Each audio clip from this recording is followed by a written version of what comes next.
Shalom Bapak Ibu yang dikasih oleh Tuhan, apa kabarnya? Pasti luar biasa. Amin. Salam sejahtera buat semuanya dimanapun saudara berada. Mari bersama-sama kita angkat pujian. Tuhan adalah gembalaku yang baik, ya. Kita angkat pujian ini, kita menyembah Tuhan dan kita mau dengar apa yang mau Tuhan ajarkan buat kita hari ini agar hidup kita dikenan oleh Tuhan. Adalah gembalaku, takkan kekurangan aku. Ia membaringkan aku di padang yang berumput hijau. Ia membimbingku ke air yang tenang. Ia menyegarkan jiwaku. Ia menuntunku di jalan yang benar. Oleh karena namanya, amin. Sekalipun aku berjalan dalam lembah kekelaman,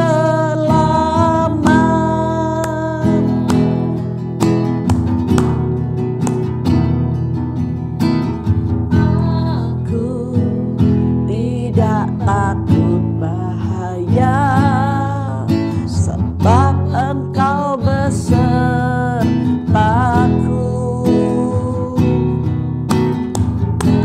Ada pedang dan tongkatmu, itulah yang menghibur aku.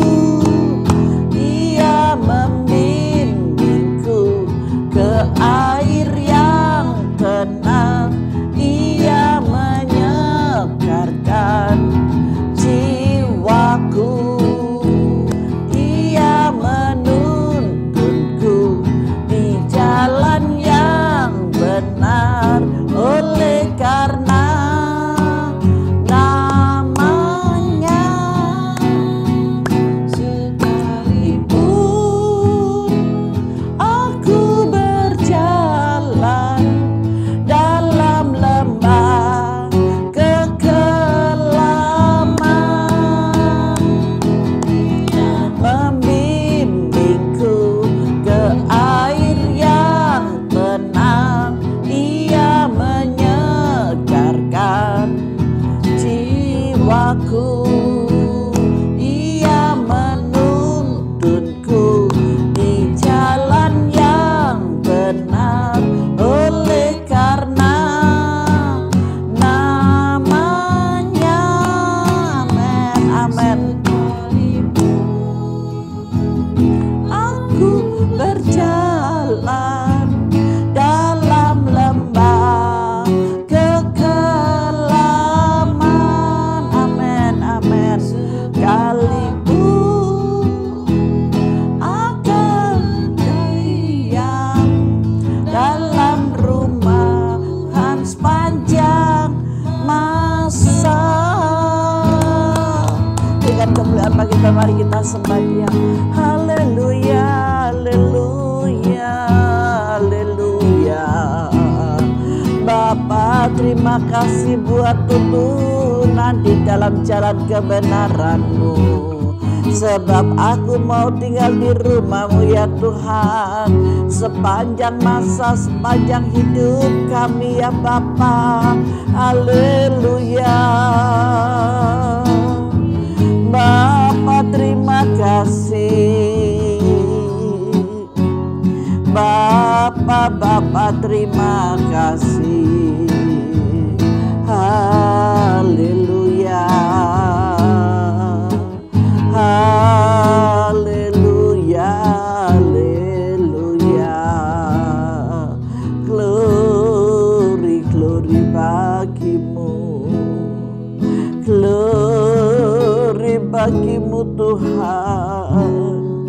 Engkaulah gembala yang baik, gembala agung kami. Kami layak bersyukur ya Bapa, kami layak bersyukur ya Tuhan. Haleluya, haleluya. Ditinggikan dan dimuliakannya Engkau Yesus. Haleluya, haleluya, haleluya. Glory, haleluya. Terima kasih Bapa. Mari Bapak Ibu kita satu di dalam doa. Terima kasih Bapa, buat saat ini kami boleh bersama-sama dengan Engkau kembali, untuk Engkau ajari di dalam kebenaran firman-Mu, untuk Kau didik kami Bapa, agar kami menjadi orang yang sungguh-sungguh dapat diperkenan oleh Engkau Bapa. Terima kasih Tuhan, urapi setiap kami. Kami siap Tuhan untuk Engkau ajari dan Engkau didik dengan cara Tuhan sendiri. Di dalam nama Tuhan Yesus Kristus melalui firman-Mu yang hidup ini. Haleluya. Yang siap menerima kebenaran firman Tuhan serta pengajarannya, mari bersama saya katakan amin. Mari Bapak Ibu yang dikasih oleh Tuhan, kita masuk dalam kebenaran firman-Nya ya. Saya mengambil dari 1 Raja-Raja 20 ayat 35 sampai 43. Bagaimana caranya kita supaya dikenan oleh Tuhan? Ya ini pengajarannya untuk kita bisa dikenan oleh Tuhan. Nah, kita baca bersama-sama di ayat 35 sampai ayat 43. Nubuat tentang hukuman yang akan menimpa Ahab. Jadi dari judulnya aja sudah tentang hukuman yang akan menimpa kepada Ahab. Kenapa Ahab harus tertimpa hukuman ini? Nah, yuk kita baca ya. Seorang dari rombongan Nabi berkata kepada temannya atas perintah Tuhan, "Pukullah aku." Seorang Nabi loh ya ini, seorang dari rombongan Nabi. Jadi ada Nabi dan itu punya rombongan. Berkata kepada temannya, sesama teman, atas perintah Tuhan, katanya dia dengar suara Tuhan dan suara Tuhan mengatakan pukullah aku, tetapi orang itu menolak memukulnya. Lalu orang itu berkata kepadanya, oleh sebab engkau tidak mendengarkan suara Tuhan, ketahuilah apabila engkau pergi daripadaku, seekor singa akan menerkam engkau. Dan ketika orang itu pergi daripadanya, maka seekor singa bertemu dengan dia lalu menerkam dia. Di ayat 36, lalu ia berkata kepadanya, mereka berdua itu berkata, oleh sebab engkau tidak mendengarkan suara Tuhan, gitu ya. Jadi di sana kan pukullah aku, dia bilang gitu. Tetapi orang itu jangan kamu memukul aku. Sepertinya pukulan itu kan sesuatu yang menyakitkan. Ternyata pukulan itu untuk diperingatkan. Saudara sekalian yang dikasih oleh Tuhan, ketika engkau diperingatkan oleh Tuhan, janganlah engkau menolak, tetapi ikutilah apa yang Tuhan peringatkan kepada engkau. Maka di sini dikatakan, lalu berkata kepadanya, oleh sebab engkau tidak mendengar suara Tuhan. Nah, saya memberi judul tidak mendengar suara Tuhan aja ya, lebih mudah. Jadi saudara harus mendengar suara Tuhan, jangan menolak suara Tuhan. Sekalipun itu sakit, masalah persoalan sekalipun sakit, mengecewakan, harus mencucurkan air mata, harus memiliki kekecewaan dan yang lain sebagainya. Tetapi itu adalah cara Tuhan untuk mendidik kita supaya kita berkenan di hadapan Tuhan. Baik di dalam keluarga, baik di dalam pekerjaan, baik di dalam pelayanan, baik di dalam studi ya, baik di kampus dan yang lainnya. Dimanapun engkau berhubungan dengan sesama manusia, pasti akan terjadi hal ini. Di keuangan mungkin ya, maka di situ dikatakan ketahuilah apabila engkau pergi daripadaku, seekor singa itu tadi yang akan menerkam engkau. Bayangan seekor singa berarti bermasalah. Kalau engkau tidak mau diperingatkan oleh Tuhan, Tuhan akan jauh membuat kesakitan yang tiada hentinya. Ini seekor singa akan menerkam engkau. Dan ketika orang itu pergi daripadanya, maka seekor singa bertemu dengan dia lalu benar-benar menerkam dia. Ini ilustrasi Bapak Ibu yang kasih Tuhan. Kemudian Nabi itu bertemu dengan orang lain, lalu ia berkata, pukullah aku. Orang itu memukul dan melukai dia. Sesudah itu nabi itu pergi dan berdiri menantikan raja di jalan sambil menyamar dengan membubuh kain pembalut pada matanya. Jadi matanya ditutup, dibalut. Pada waktu raja lewat, ia mengadukan halnya kepada raja, katanya, ketika hambamu ini maju ke tengah pertempuran, tiba-tiba ada seorang meninggalkan barisan dan membawa seorang kepadaku sambil berkata, jagalah orang ini, jika ia hilang dengan cara bagaimanapun juga, maka nyawamu adalah ganti nyawanya, atau engkau harus membayar setalenta perak. Jadi sudah mulai ada pengancaman. Ketika hambamu ini repot sana sini, orang itu menghilang. Kemudian Raja Israel itu berkata kepadanya, begitu jugalah hukumanmu, engkau sendiri telah menetapkannya. Lalu segeralah ia membuka kain pembalut itu dari matanya, sehingga Raja Israel mengenali dia sebagai seorang dari rombongan nabi. Jadi dari rombongannya nabi.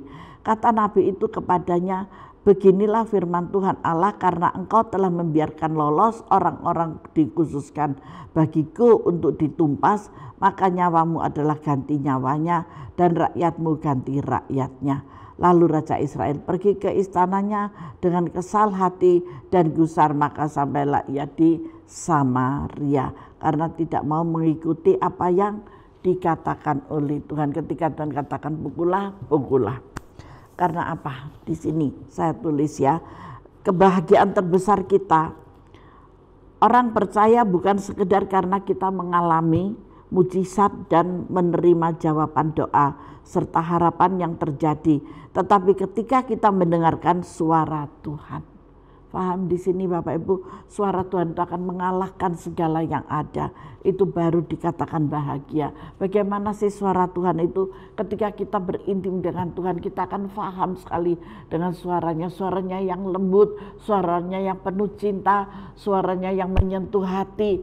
Saya kalau sudah berjumpa dengan Tuhan dan Tuhan sudah mulai berbicara hal-hal yang menuntun saya, hal-hal yang menunjukkan kalau ada orang minta doa gitu, Bu tolong Bu, saya ini punya masalah saya gini-gini, tapi roh Tuhan bilang suruh stop dia, langsung saya cut, stop Bu, Ibu nggak usah cerita masalahnya, yuk kita masuk di dalam doa.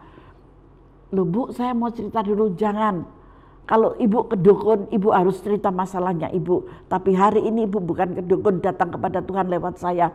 Biar Tuhan yang memberitahu Ibu dulu jalan keluarnya dengan masalahnya Ibu. Apa bisa Bu? Bisa Bu. Itu yang sering kali saya lakukan. Akhirnya kami berdua berdoa dan Tuhan buka semuanya. Nah, ketika saya diberitahu oleh Tuhan, itu tidak bisa membendung untuk menangis. Air mata ini, aduh, karena dekat, aduh pokoknya di hati dekat, di hidup ini dekat, di telinga ini dekat. Suara Tuhan itu terus memberitahukan dan memberitahukan apa yang disampaikannya, persoalannya dibukanya, jalan keluar ditunjukkannya, selesai, amin. Ibu silakan pulang. Nuh, seperti itu loh saudara, kalau kita berjumpa dengan Tuhan itu aduh wis enak pol pokoknya. Saya lanjut ya dalam ini ya, dalam pengertiannya ya. Artinya di tengah masalah dan persoalan, kalau kita mendengarkan suara Tuhan kita, perkara-perkara besar, kalau kita mendengarkan suara Tuhan, maka yang terjadi adalah kita dapat mengambil keputusan dengan tepat. Amin, haleluya. Itulah yang dikatakan hikmat. Permulaan hikmat adalah orang yang takut akan Tuhan. Amin. Kita dapat tenang di tengah masalah, kita dapat mengerti mana yang baik dan mana yang tidak baik, serta kita dapat selalu meraih yang terbaik. Tuhan selalu memberikan yang Tuhan tidak mau yang biasa-biasa, yang terutama di dalam hidup ini, ya toh, yang terutama meninggikan nama Yesus, itu yang terutama. Mari Bapak Ibu yang dikasih oleh Tuhan, yang terutama di dalam hidup kita masing-masing untuk meninggikan nama Yesus. Dengan jelas sekali di ayat yang ke-34 dikatakannya, lalu ia berkata kepadanya, oleh sebab engkau tidak mendengarkan suara Tuhan, ketahuilah ya, bagi orang yang tidak mau mendengarkan suara Tuhan, Ketahuilah apabila engkau pergi daripadaku, seekor singa akan menerkam engkau. Jadi kalau kita melawan apa yang Tuhan kehendaki dan kita tidak mau dengar-dengaran suara Tuhan, maka singa itu sudah siap untuk menerkam dan engkau akan dihabiskan. Tinggal pilih yang mana. Saudara mau mendengar suara Tuhan dan mengikutinya, atau saudara mau melawan dan singa menghabiskan engkau. Pilihan ada di tangan saudara sendiri. Haleluya. Amin. Amin ya. Lalu menerkam engkau. Saya pelajari melalui ayat bacaan ini bahwa ketika kita tidak mendengarkan suara Tuhan, maka ada beberapa hal yang berbahaya dalam kehidupan saudara. Jadi ada hal-hal yang berbahaya ketika saudara tidak mau mengikuti suara Tuhan. Tuhan paling senang kepada orang-orang yang berhikmat, orang-orang yang takut akan Tuhan. Kenapa? Karena selalu dituntunnya, selalu dibawanya di air yang tenang dan dibaringkannya di padang rumput yang hijau, karena Dia adalah gembala agung kita. Hidup kita akan dikuasai oleh kebingungan dan kekhawatiran. Itu kalau kita tidak hidup di dalamnya, kalau kita menyimpang dari apa yang Tuhan kehendaki. Karena di sini jelas sekali ya, aku tahu kepada siapa aku percaya, aku yakin Dia berkuasa. Ketika saudara percaya bahwa Tuhan yang kita sembah itu adalah Tuhan yang berkuasa, maka dalam segala hal percayalah, engkau pasti diberikan pertolongan. Karena dalam Alkitab sudah berkata, segala sesuatu yang ada di dalam dunia ini yang bisa digoncangkan akan digoncangkan. Kalau kita mau jujur, itulah keadaan yang terjadi hari-hari ini, di mana rumah tangga banyak yang sedang digoncangkan. Betul apa enggak? Perekonomian sedang digoncangkan, pekerjaan juga digoncangkan. Nah, kalau kita sudah punya pekerjaan, Bapak Ibu, jangan engkau sembrono ya. Senangkan hati majikanmu dengan cara kerjamu, bukan sembrono, karena saat-saat ini begitu banyak goncangan dan goncangan.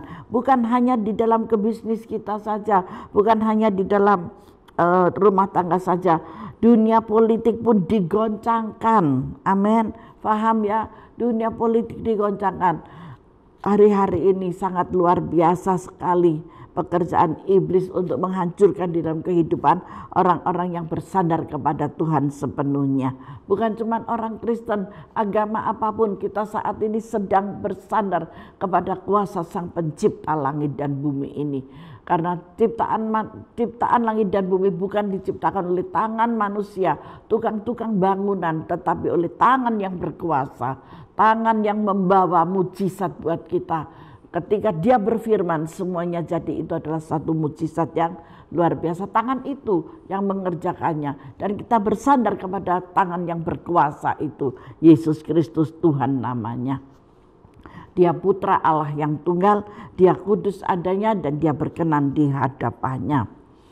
Bahkan dunia pelayanan dengan gereja juga sedang mengalami banyak goncangan demi goncangan. Betul apa enggak? Apalagi dalam ibadah online. Begitu banyak mereka gereja-gereja yang ingin offline, tetapi sangat terbatas sekali. Itu adalah suatu goncangan buat mereka. Tetapi ketika kita menjadi anak Tuhan yang sungguh-sungguh percaya, kita menjadi hamba Tuhan yang jujur dan benar, saya yakin dan percaya engkau tetap terpelihara dengan luar biasa, terhebat. Karena kita tidak mengandalkan kekuatan kita sendiri, kita tidak memakai pikiran kita sendiri, tetapi kita mengandalkan Tuhan dan memakai pikiran Tuhan tinggal di dalam pikiran kita, dan semuanya akan jadi seturut dan sesuai kehendaknya. Karena Tuhan si pemberi mujizat dan si pembuat mujizat selalu ada bersama dengan saudara dan saya. Haleluya, beri kemuliaan bagi Dia. Oh Tuhan, terima kasih. Disinilah kita membutuhkan suara Tuhan sehingga kita tidak dikuasai dengan kebingungan dan kekhawatiran. Ada amin? Bu Sukar, Bu, ayo dijalani, dengar suara Tuhan. Amin. Saya beri judul, saudara harus mendengar suara Tuhan ya. Kalau tidak mendengarkan suara Tuhan, ada akibatnya, yaitu diterkam oleh si singa. Dengan lain kata, Paulus pun mau mengatakan Aku tidak mau khawatir dengan apapun karena aku yakin Tuhan sudah berbicara dan menyatakan kehendaknya. Berarti bagian kita tinggal berjalan dalam iman, melangkah dalam kepastian dan merebut janji Tuhan yang sudah dinyatakan bagi kita. Wow, luar biasa. Saudara semua menikmati janji Tuhan, engkau diberkati dengan janji Tuhan. Pasti nantikan janji itu. Janji itu bukan hanya tinggal janji. Ya kalau janji dengan pacar, janji tinggal janji.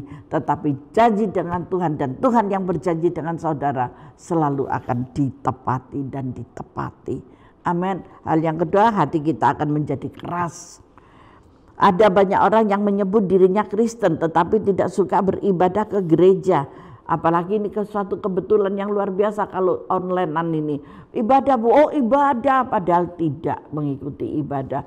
Bagaimana Bu tadi firmannya? Ya begitu-begitu sajalah. Apalagi kalau kita lihat yang Bu Ida yang firman itu ya gitu-gitu aja. Nah, padahal tidak tahu isi daripada firman itu. Firman ini setiap hari mengajarkan kepada kita hal-hal yang benar supaya saudara dikenan oleh Tuhan. Dengan lain kata, dia mau mendengarkan suara Tuhan sehingga hatinya menjadi keras. Wah, dia mau dengar suara Tuhan tapi tetap keegoisannya tidak dikikis. Manusia barunya tidak dia keluarkan, tetapi manusia barunya dia tolak. Maka dari itu tidak akan diperkenan oleh Tuhan. Itu sebagian dan itu yang menjadi kata tidak mendengarkan suara Tuhan. Karena keegoisannya. Semakin keras dan akhirnya hidup dalam dosa. Mari kita kembali mendengar suara Tuhan sehingga hati kita menjadi lembut dan menjadi tempat di mana Roh Kudus berdiam. Amin. Ketika Roh Kudus ada di dalam saudara-saudara akan menjadi orang yang memiliki penguasaan diri, ada kelembutan, tidak ada kekhawatiran, ada kesabaran untuk menanti semuanya dengan kesabaran. Hal yang ketiga, kita akan membuat banyak langkah-langkah keliru dalam hidup ini. Nah, ini seringkali. Jadi saudara jangan ada di sini ya. Ingat, iblis menyamar seperti malaikat terang. Ketika kita harus mengambil keputusan, pasti di sekitar kita ada iblis yang mau coba membingungkan kita dalam keputusan-keputusan kita sehingga akhirnya penderitaan, kesusahan dan air mata menjadi bagian hidup kita. Nah, ini saudara akibatnya kalau kita tidak mengikuti apa yang Tuhan perkatakan tetapi memikirkan dengan keegoan kita sendiri. Padahal semuanya Tuhan sanggup untuk menggagalkannya. Mari kita mendengar suara Tuhan, maka langkah kita tidak akan salah, tetapi berjalan dalam kehendak Tuhan seperti Daud berkata, Tuhan adalah gembalaku, takkan kekurangan aku. Haleluya. Hal yang keempat, kita akan mudah tertipu iblis. Harus kita sadari bahwa iblis datang bukan dalam kondisinya sebagai iblis, tetapi dia datang dalam kondisi berupa-rupa. Kadangkala berupa malaikat, hamba Tuhan dan orang-orang baik. Karena itu kalau kita tidak mendengarkan suara Tuhan, maka kita mudah sekali tertipu. Di sini Musa katakan, Bapak Ibu yang dikasih oleh Tuhan, percayalah ketika engkau setia untuk datang kepada Tuhan, dengan cara bagaimanapun engkau setia, maka Tuhan yang akan datang dan memberkati saudara. Tuhan akan membukakan jalan untuk saudara. Jadi jangan sampai kita tertipu oleh iblis. Tipuan-tipuan iblis yang menyerupai malaikat terang itu akan menutupi pikiranmu, akan menutupi hatimu, akan menutupi langkah kakimu sehingga engkau nanti akhirnya tersesat. Maka dari itu mari saudara dikasih oleh Tuhan, jangan kita mudah untuk percaya dengan kata-kata yang tidak membawa berkat sekalipun hamba Tuhan yang datang kepada saudara. Biasanya lebih cocok ya, lebih setuju kalau ada hamba Tuhan yang datang. Waduh rasanya apalagi hamba Tuhan ini dikaruniai dengan roh kenabian. Waduh gitu, hati-hati. Malaikat itu, iblis itu bisa menyerupai malaikat terang. Tetapi yang terpenting banyaklah berdoa, tetap sisihkan waktu untuk Tuhan, adakan hubungan intim dengan Tuhan sehingga apa yang Tuhan sampaikan kepada saudara, saudara dapat mendengar dengan jelas dan kepastiannya saudara akan mengalami mukjizat yang besar. Haleluya. Amin. Tuhan Yesus memberkati kita semua. Mari kita masuk dalam doa. Bapa, terima kasih buat pengenalan akan kebenaran firman-Mu yang Kau ajarkan hari ini buat setiap kami anak-anak-Mu Bapa. Di dalam nama kuasa Tuhan Yesus Kristus, cinta kasih yang daripada Engkau Bapa akan terus mengalir dan memberikan berkat yang luar biasa. Ada damai, sejahtera, sukacita, ketenangan, kelimpahan. Roh sakit penyakit dilenyapkan semuanya di dalam nama kuasa Tuhan Yesus Kristus. Setiap pekerjaan-pekerjaan mereka Bapa, Engkau memberkati dan mengurapinya. Kau berikan kesuksesan dan keberhasilan di dalam nama Tuhan Yesus Kristus. Haleluya, haleluya, haleluya. Saudara mau terus dibimbing oleh Tuhan, saudara mau masuk dalam perjanjian Tuhan, saudara mau menjadi orang yang dikenan oleh Tuhan, mari bersama saya katakan amin. Tuhan Yesus memberkati kita semuanya.